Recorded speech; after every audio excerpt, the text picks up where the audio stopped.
Good morning class 8।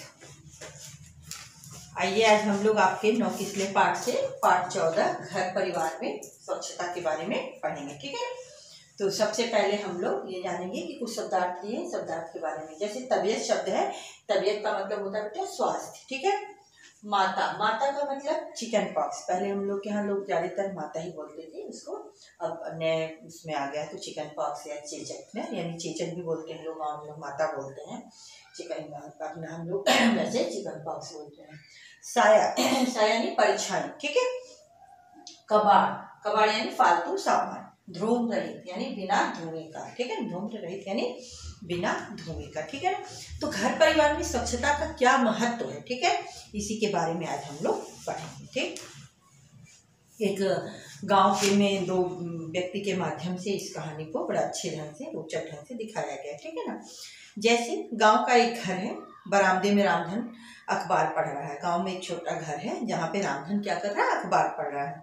अंदर से जानकी बाहर निकल कर आती है और बोलती है, गोद में क्या ली रहती है, बच्चे को लिए होती है। ठीक है ना, जानकी कहती है चलो जी बच्चे को डॉक्टर को दिखा लाते हैं, 3-4 दिन से बीमार है। वो अपने पति रामधन से बोलती है कि चलो जी बच्चे को दिखा लाते हैं, 3-4 दिन से बच्चा बीमार है। रामधन, हाँ चल जानकी, वो भी बोलता है हाँ चल जानकी। आज तो इसने सोने भी नहीं दिया था। और दोनों ही पैदल जो है चल पड़ते हैं क्या। और रास्ते में गांव में 2 युवक मिलते हैं जो लालू और कालू रहते हैं। कालू बोलता है राम राम काका, लालू भी बोलता है राम राम काका। और रामधन जो है उनका जवाब देते हुए बोलता है राम राम। लालू, काका परेशान दिख रहे हैं, क्या बात है। लालू तब तक पूछता, काका परेशान दिख रहे हैं, क्या बात है। जानकी, भैया हमारे बच्चे की तबीयत ठीक नहीं है, इसे डॉक्टर को दिखाने ले जा रहे हैं। भैया मेरे बच्चे की तबीयत ठीक नहीं है, मैं इसको डॉक्टर को ले जा रहा हूँ दिखाने। लालू, क्या हुआ काकी बच्चे को। रामधन, पता नहीं भैया, पता नहीं क्या हो गया है इसको, 3-4 दिन से इसकी तबीयत खराब है, आज तो यह पूरी तरह रात में सोया भी नहीं था। कालू बच्चे को देखकर, अरे काकी इसके तो पूरे शरीर पे दाने हो गए हैं, कहीं माता तो नहीं निकल गई है। तब तक कालू बोलता कि अरे काकी इसके शरीर पे तो छोटे छोटे पूरे दाने हो गए, कहीं से माता तो निकली नहीं है। तब तक जो है काकी जानकी बोलती है, नहीं इसे भैया इसे मच्छरों ने काट रखा है। लालू, अब समझ में आई बीमारी का जड़। तब लालू तुरंत ये बात बोलता है कि अब समझ में आई कि बीमारी की जड़ क्या है। रामधन, क्या समझ में आई। कालू, इसे आप डॉक्टर के यहाँ लेके दिखाइए, फिर हम आपके घर और आसपास की बीमारी को जड़ से उखाड़ फेंकेंगे। कालू तब उससे बोलता रामधन से कि काका आप जाइए इसको डॉक्टर को दिखाइए और आप आइएगा तो हम लोग घर और आपके आसपास की बीमारी को जड़ से क्या करेंगे, उखाड़ देंगे। जानकी और रामधन आगे की ओर चल देते हैं।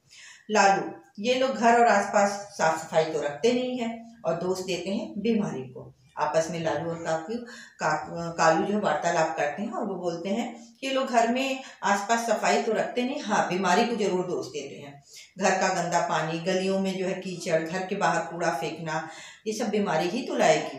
कालू जो है कुछ ऐसा करते हैं कि हमारी बात गांव वाले समझ में। और कालू जो है, लालू जो है कालू से कहता है कि हम लोग कुछ ऐसा करते हैं कि गांव वाले हमारी बातों को आसानी से मान जाए और समझ जाए। लालू, ऐसा क्या करोगे।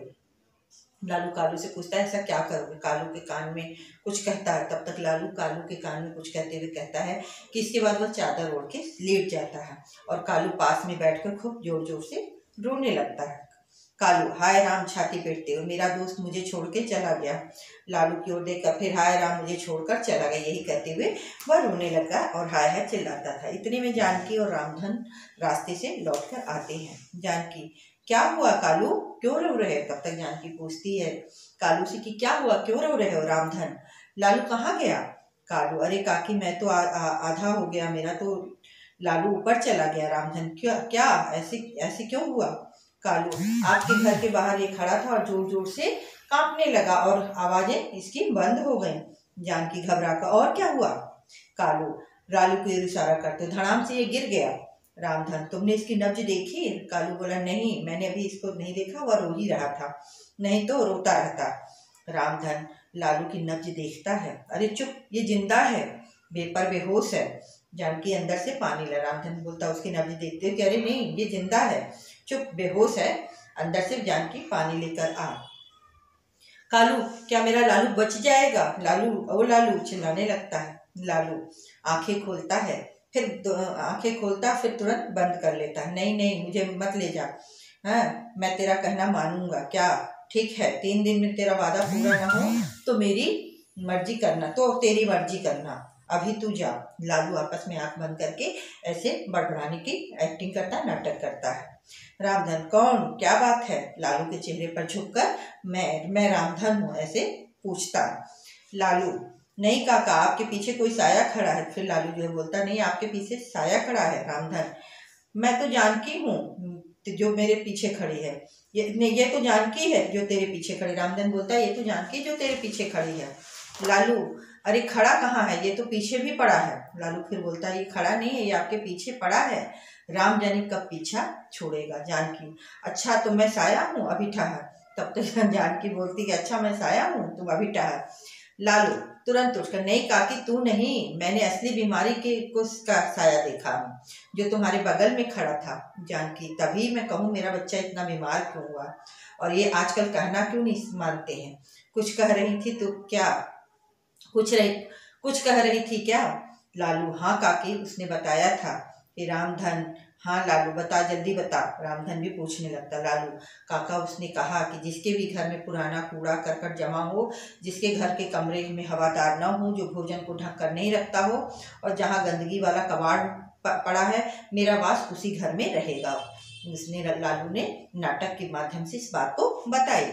जानकी, मैं तो अभी सारा कबाड़ निकाल कर बाहर फेंकती हूँ। फिर लालू बोलता, काकी उसने कहा कि जिस घर के बाहर गंदगी मिलेगी उस घर के सारे लोग बीमार पड़ जाएंगे। फिर लालू बोलने लगता है कि उसने कहा कि जिस घर के बाहर गंदगी मिलेगी उस घर के भी सारे लोग बीमार पड़ जाएंगे। जानकी, अब बनी बात, वो राम प्यारी बड़ी इतराती थी। फिर उसके समझ में आया, उसने बोला कि अब बड़ी बात बनी, क्योंकि राम प्यारी बड़ी इतराती थी तो मैं सारा कबाड़ उसके घर के बाहर डाल दूंगी और साया उसके पीछे लग जाएगा। रामधन, कभी तो अच्छी बात कर। फिर उसके गलत सोच पे जो है रामधन नाराज होता, बोलता है कि कभी तो अच्छी बात कर लिया कर। कालू, और काकी अगर राम प्यारी ने आपके घर के बाहर अगर कूड़ा डाल दिया तो, कचरा फेंक दिया? जानकी, हाँ सो तो है। लालू, तो मुझे सारी बात समझा, मैं अपना साथ साथ गांव की औरतों को भी समझा दूंगी।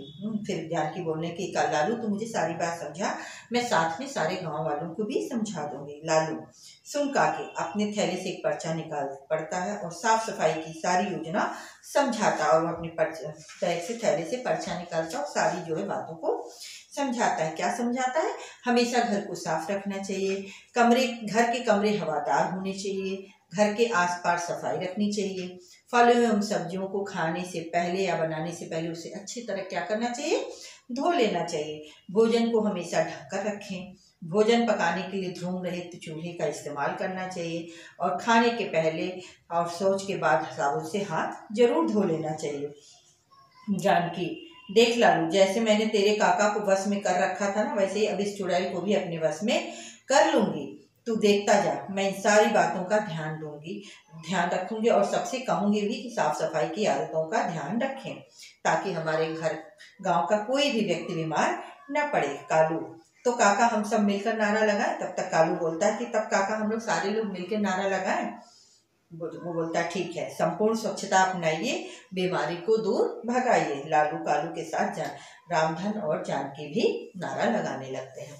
यानी हमारे जीवन में सफाई का अत्यंत महत्व। अगर हम साफ सुथरा रहते हैं तो हमारा मन भी स्वस्थ रहता है, और हमारे अंदर एक स्फूर्ति बनी रहती है, हर काम को करने में उत्साह बना रहता है, और देखने में भी बड़ा सुंदर लगता है। ये जो कोरोना टाइम आया था, इस पे ज़्यादा से ज़्यादा साफ सफाई का ही महत्व है कि हमें साफ सुथरे ढंग से रहना चाहिए। देखिए इस समय कितने लोग अपने घरों में चप्पल नहीं पहन रहे हैं, सब लोग साग सब्जी को धुल के रख रहे हैं। शायद यही काम पहले करते तो कितनी अच्छी बात रहती, और कोई बीमार ही जल्दी नहीं पड़ता। लेकिन खैर, अभी भी आदमी अगर अपने घर में स्वच्छता रखे, सफाई रखे, तो चीज़ों को बहुत अच्छे से वह साफ सफाई रख के अपने को स्वस्थ और प्रसन्न रख सकता है। ठीक है, मुझे लगता है आप लोग को अच्छा लगा होगा। Thank you.